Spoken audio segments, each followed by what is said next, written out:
Praise the lord. దేవుని నామానికి మహిమ కలుగును గాక. మన ప్రభువును ప్రియరక్షకుడైన యేసుక్రీస్తు వారి నామం పేరిట ఒక వీడియో చూస్తున్న ప్రతి ఒక్కరికి కూడా హృదయపూర్వక వందనాలు తెలియజేస్తూ ఉన్నాను. అందరూ బాగున్నారు కదా. మరొకసారి ఒక వీడియో ద్వారా మీతో మాట్లాడడానికి నేను చాలా సంతోషపడుచు ఉన్నాను. ఈరోజు ఒక వాక్యం ద్వారా మీతో మాట్లాడదలుచున్నాను. ఆ వాక్యం మనకు ఆ కీర్తనల గ్రంథము 20వ అధ్యాయము 2వ వచనంలో ఈ విధంగా రాయబడి ఉన్నది. పరిశుద్ధ స్థలంలో నుండి ఆయన నీకు సహాయము చేయును గాక, సియోనులో నుండి నిన్ను ఆదుకొనును గాక. ఆమేన్. ఎంత చక్కటి వాక్యం అండి. ఆయన మనల్ని పరిశుద్ధ స్థలంలో నుండి సహాయం చేస్తాడంట. సియోను నుండి ఆయన మనల్ని ఆదుకుంటాడంట. అంటే మన యొక్క జీవితంలో కొన్ని సందర్భాల్లో మనుషుల యొక్క సహాయం మనకి దొరకకపోవచ్చు. కానీ దేవుని యొక్క సహాయం ఎప్పుడు కూడా ఆలస్యం కాదు, సాధ్యమే. అలాగని అసాధ్యమని కూడా కాదనుకోకూడదు.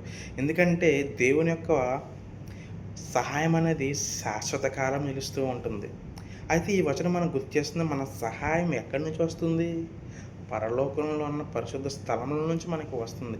మన బలహీనతలో, మన కష్టాలలో, కన్నీళ్ళలో దేవుడు మనల్ని ఆదుకొని నిలబడతాడు. తన యొక్క దక్షిణ హస్తం అనగా పెద్ద చెయ్యి, అంటే పెద్దది అని అర్థము. ఆ యొక్క బాహాటమైన యొక్క చేతితో మనల్ని పట్టుకొని ఆదుకుంటాడు. నేడు మనం ఏ సమస్యలతో బాధపడుతున్నాం, ఏ ఇబ్బందితో మనం దేవుని సన్నిధి దూరంగా ఉంటున్నాం, మనకు సహాయం ఎక్కడి నుంచి వస్తుంది అంటే దేవుని యొక్క సన్నిధి ద్వారా మనకి సహాయం అందుతుంది. కానీ ఈ దినాన్ని మన యొక్క పరిస్థితులు చూసినట్లయితే మనం దేవుని యొక్క సన్నిధికి రాలేని వాళ్ళుగా ఉన్నాం. దేవుని యొక్క సన్నిధి నుండి పారిపోయే వారంగా ఉన్నాం. ఒకవేళ నీవు దేవుని యొక్క సన్నిధిలో ఉన్నట్లయితే కనుక ఆ యొక్క సహాయం నీకు తప్పక దేవుడు ఆ యొక్క పరిశుద్ధ స్థలము నుంచి నీకు దయచేస్తాడు. అయితే ఈ దినాన దేవుడు సహాయాన్ని పంపిస్తున్నాడని వేచి ఉన్నావా, లేదంటే మనుషులను ఆశ్రయిస్తున్నావా?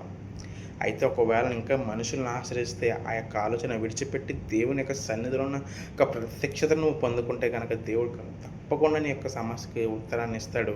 ఆయన నీ చేయి నీ జీవితాన్ని బలపరుస్తుంది, నీకు మార్గాన్ని సూచిస్తుంది, అది మనకి విజయాన్ని అందిస్తుంది.